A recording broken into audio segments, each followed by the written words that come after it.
The second Belt and Road Forum concludes in Beijing.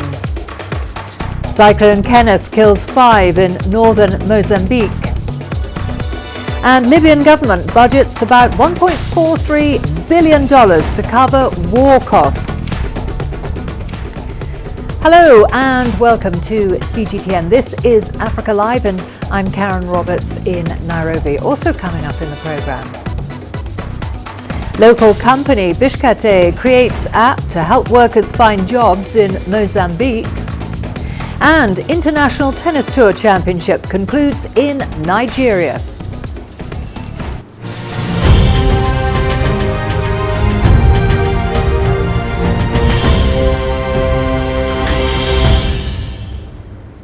The second Belt and Road Forum concluded in Beijing on Saturday. Nearly 300 outcomes were reached in boosting connectivity between countries involved in the Belt and Road Initiative. CGTN's Zhou Yun has the story. A road to peace, prosperity, opening up as well as innovation. Following this second annual Belt and Road Forum in Beijing, Chinese President Xi Jinping spoke about the achievements made during the 3 days of in-depth discussion and exchanges of opinions. More than 5 years since it was first proposed, the Belt and Road Initiative has grown into one of the most promising platforms for international cooperation with solid progress and a shifting focus on high-quality development.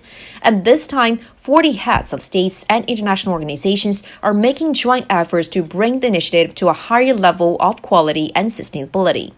我们丰富了共建“一带一路”合作理念。 We enriched the concept of Belt and Road cooperation and jointly reaffirmed our commitment to its high-quality development.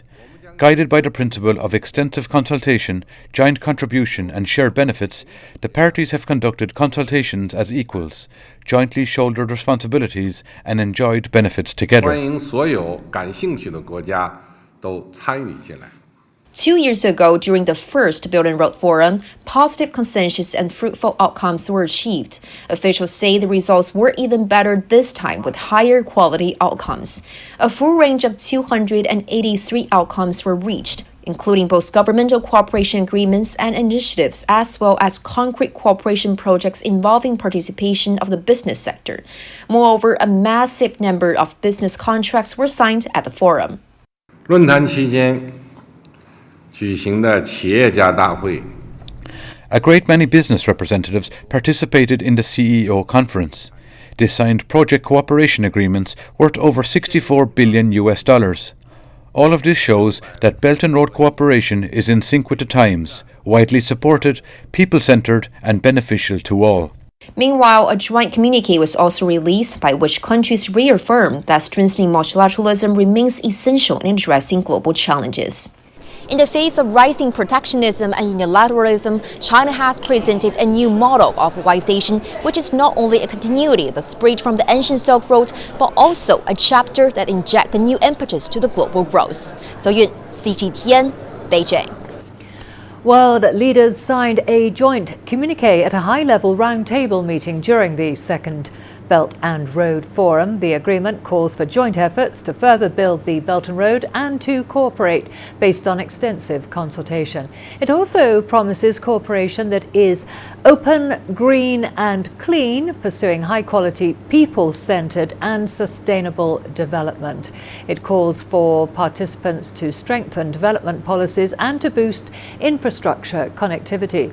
With the communique, partner nations also agreed to enhance practical cooperation and to advance people-to-people exchange.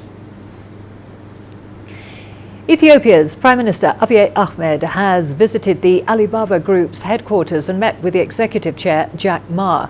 Ethiopia is expected to benefit from this meeting under the Digital Belt and Road Initiative. Technology will create jobs for young people in Ethiopia through connectivity and more. CGTN's Giram Chala has more. This visit to Alibaba headquarters here in China's Hangzhou city is both symbolic and inspiring for Prime Minister Abiy Ahmed and his delegation. This headquarters of the e-commerce giant Alibaba is where it leads its miraculous $1 trillion yearly transactions. As we've heard, Alibaba was a company with no transaction in 1999. Now, and after 20 years, the company holds more than $1 trillion worth of transactions. A company that had no produce or commodity in 1999 now has 3.4 billion commercial products. On the day we have visited the headquarters, we have seen the introduction of 24 million items under it. Alibaba pays more than $10 million tax per day for the city of Hangzhou. This is more than $3.6 billion per year. We have also heard it has created 40 million jobs. This is amazing. The high-level visit was held following Prime Minister Abiy Ahmed's meeting with Alibaba Group founder and chairman Jack Ma earlier this year in Davos, Switzerland. And now, on the margins of the second Belt and Road Forum, the two have met to share their dreams here in China. For Ethiopia, this will open doors to use technology, create its youth jobs. So what we need is in line with the success story of Alibaba. We would like to create more jobs for our youth using technology. We would like to use technology to grow our economy too. We want to use technology to generate wealth. This is the vision of our Prime Minister, who is a well-known technology enthusiast. And he wants the technological success of Alibaba to be replicated in Ethiopia. Jack Ma said he has been inspired by the reforms that Ethiopia has been undergoing, confirming that Ethiopia is now a key strategic partner. He said he'll visit Addis Ababa this year. The meeting between Ethiopia's Prime Minister Abiy Ahmed, who also served as Minister of Science and Technology once before, and that of the globally renowned Alibaba's Jack Ma, is said to be part of what is known as the Digital Belt and Road Initiative. Chinese President Xi Jinping time and again said connectivity through IT and innovation is key under the Belt and Road Initiative. Group Dala CGTN, Beijing. Well, earlier we spoke with Raila Odinga, the African Union's High Representative for Infrastructure Development. He's responsible for regional integration through infrastructure for the African continent. CGTN's Beatrice Marshall has more. Excellency, thank you. Let's start by your visit here in China. You're attending the BRI Forum. What are Africa's ambitions when it comes to the BRI and when it comes to infrastructure on the continent? Africa, as you know, has taken a deliberate decision to integrate. African economies on their own cannot really develop faster. What is the potential of the BRI to turn around Africa's economies? The Belt and Road Initiative, in my view, is an idea whose time has come. As they say in English, that nothing is as powerful as an idea whose time has come. And the time has come to create a new world order where countries will come to work together to promote international understanding through trade, and general exchange. This is what this Belt and Road is going to facilitate, because it's aiming at opening up the countries so that goods and people can move easily and more freely. This, to my view, is something that will be beneficial, mutually beneficial to countries that are participating on it. And therefore, it is something that needs to be encouraged by the African Union. Africa recently launched the Continental Free Trade Area, the CFTA. How is Africa's needs going to intertwine when it comes to trade with this particular deficit you've talked about in infrastructure? This infrastructure deficit is working very negatively the continent, in that the continent is able to trade more with the outside world. Doing so actually is to Africa's disadvantage.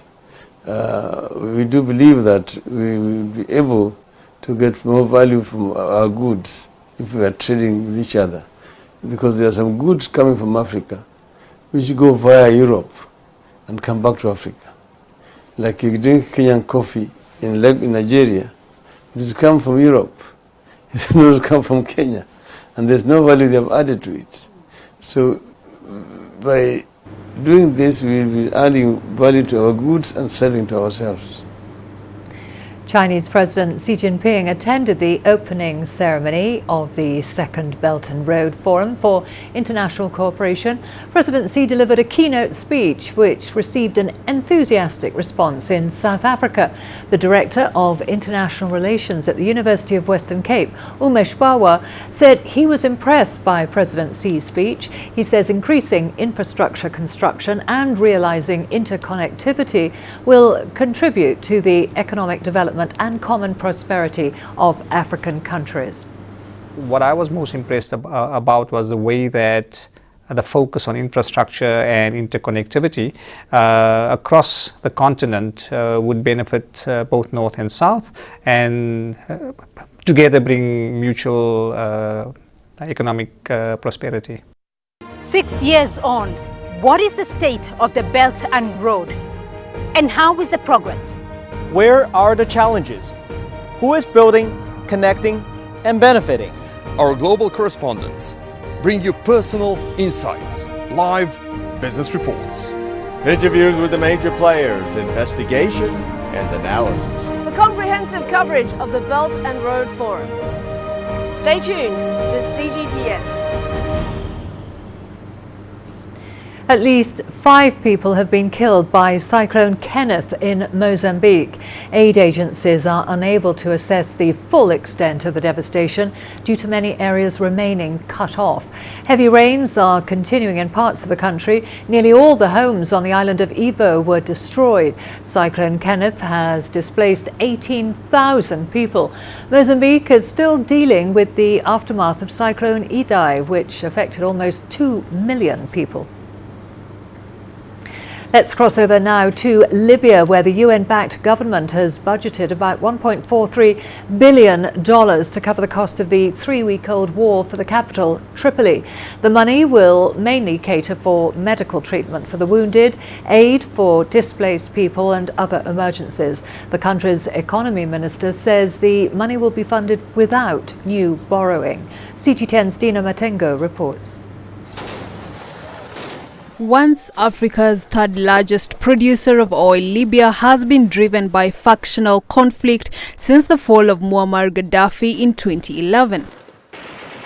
The country is now broadly split between eastern-based forces under Khalifa Haftar and the UN-backed government in Tripoli in the west under Prime Minister Fayez al-Sarraj. There is no doubt that the fight will have a negative impact on the economy.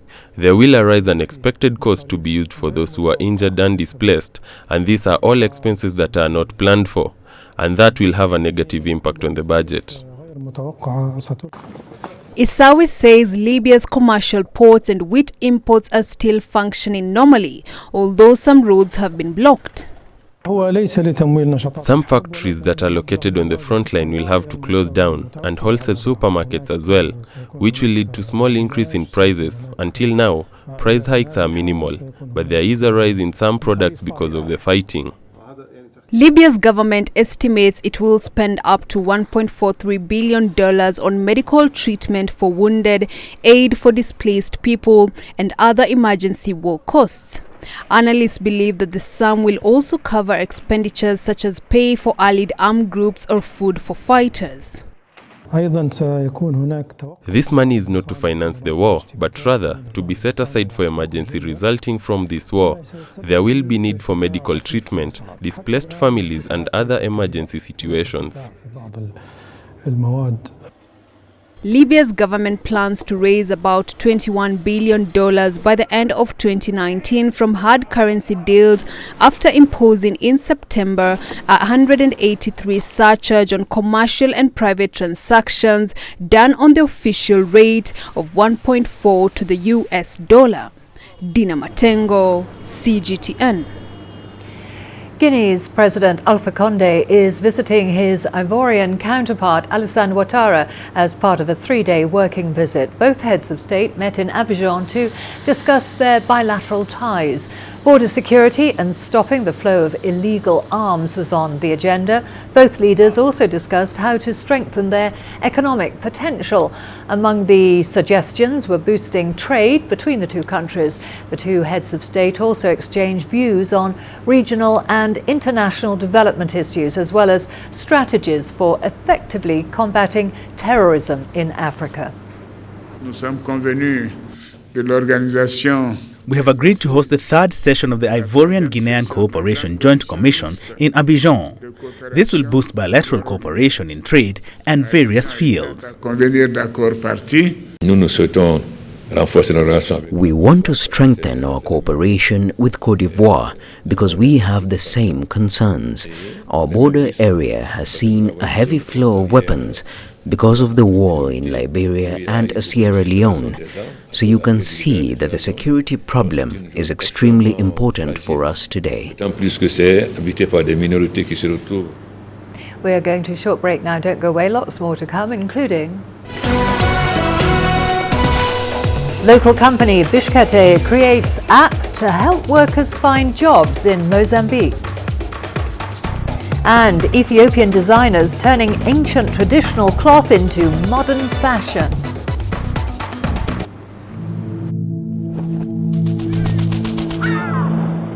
How will your world change today? What happens here? What happens there? Or what you make happen for yourself. If it matters to you, it matters to us too. Your stories are the stories that need to be told. Africa Live. Find your voice.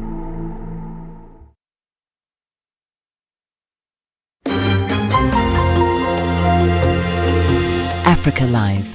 Find your voice.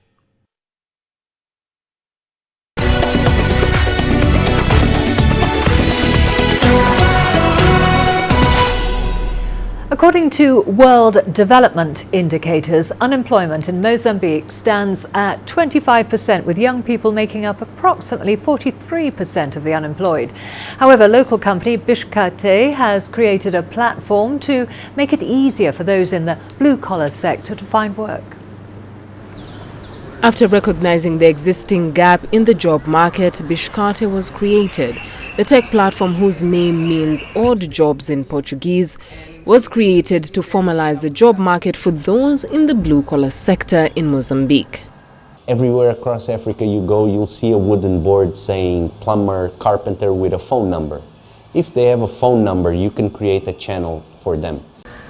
This presented an ideal platform to connect the skilled worker to the market.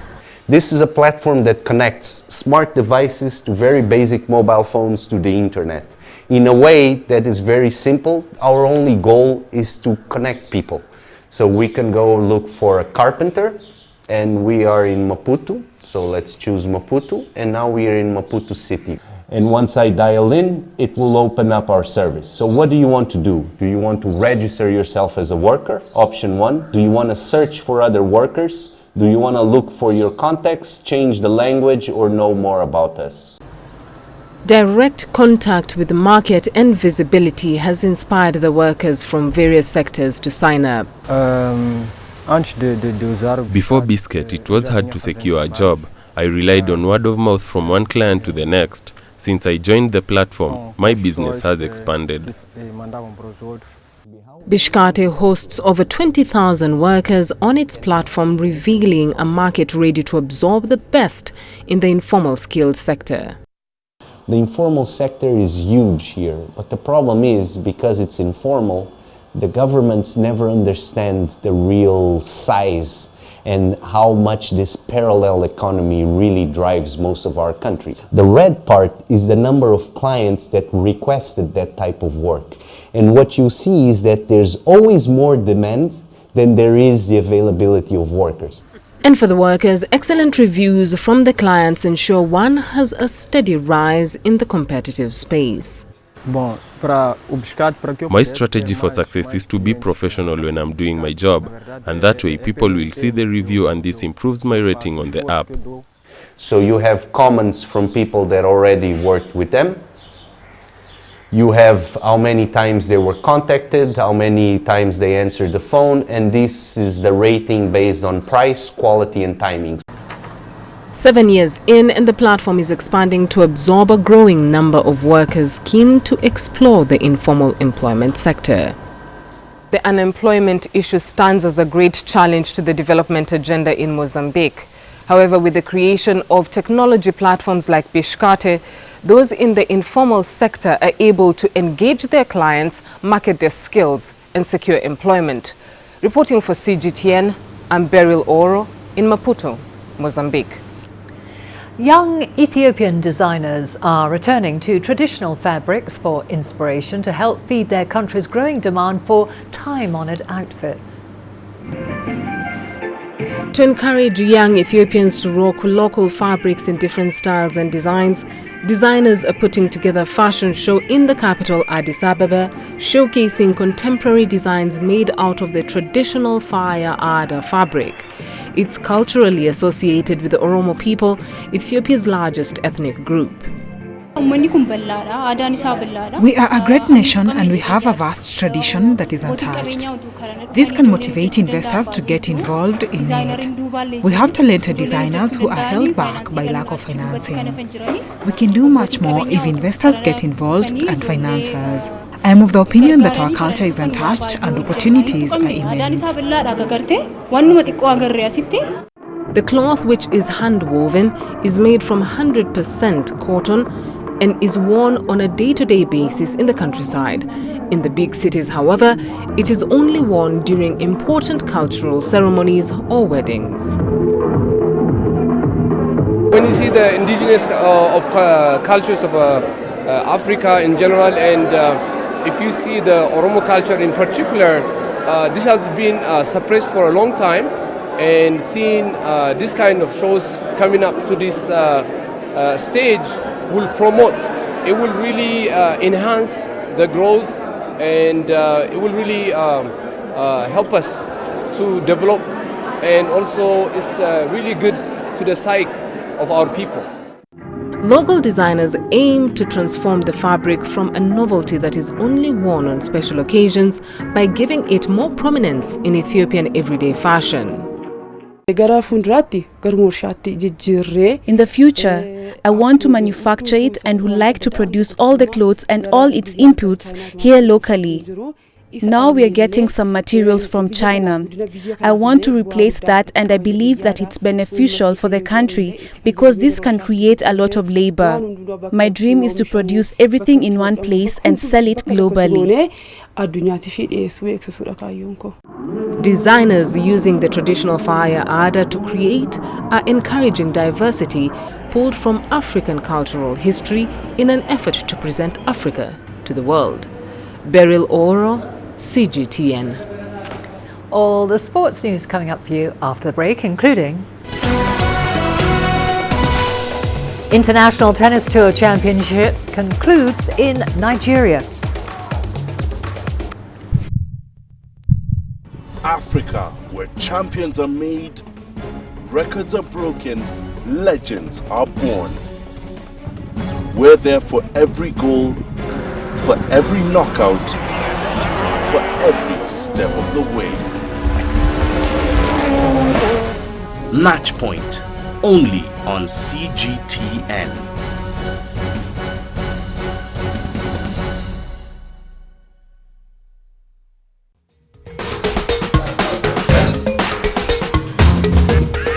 Africa Live. Find your voice.